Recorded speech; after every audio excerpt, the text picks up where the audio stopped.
ำลังมาชมได้สบายดีทุกคนว่ะทางช่อง YouTube ว่ะ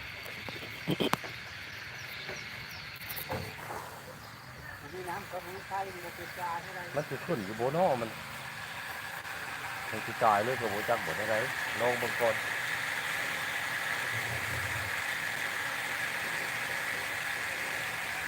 ถ้าย้ำมันขึ้นบนท่านเสียงจะเล่าเนาะ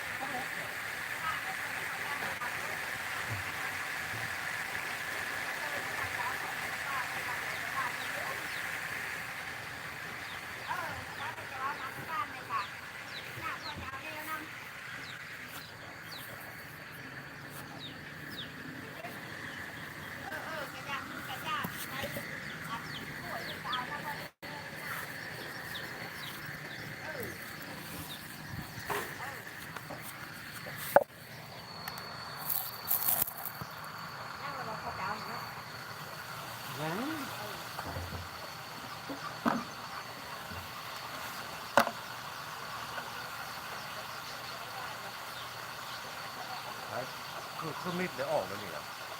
แล้วเขาอัดเลยคือกระตุ้นเอาไปกับผู้ยิงบอก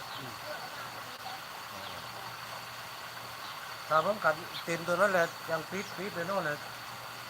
ห้องช่องเบื้องน้ำมันสิค่อยลงบวกกับโบลงมันเต็มจะล่ออยู่ตัวได้เพราะว่ายันว่ามันบปิดให้ได้เราเขาจะเล่าอะไรยันที่หินน้อยนะออกแล้วหินน้อยไปค้างอยู่ว่ามันอยู่ตลอดแล้วมันบุ้งนี่น้ำบัดย้อนเรื่องนั้นเนี่ยเพราะมันอยู่ไกลโพดธรรมดามันยกขึ้นมาตัดอีกมันอยู่ไกลดิโพดว่ะ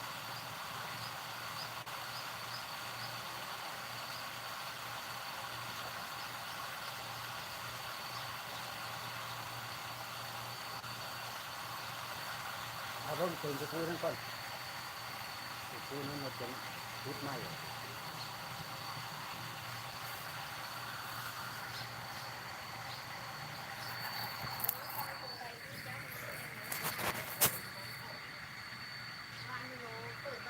แล้วแม่เด็กช่วยเรือเราอย่างนี้ใช่ไหมเพื่อนมันกินน้อยนี่หมดเลยเล่าแล้วมันคลิกไปมันก็เขาจะเล่ามันก็จะรีบางเทื่อก็ได้เลยถ้าเรามันน้ำโยบเลยถือว่ามันว่าหัวป่ะ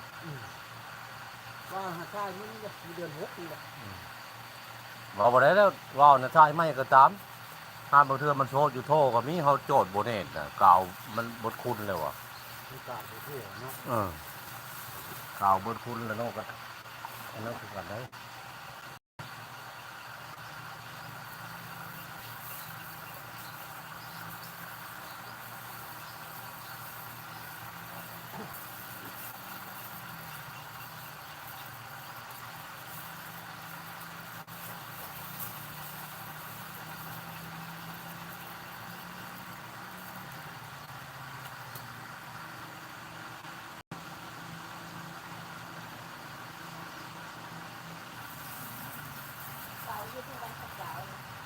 ข้างทางนั้นแหละข้างนั้นแหละ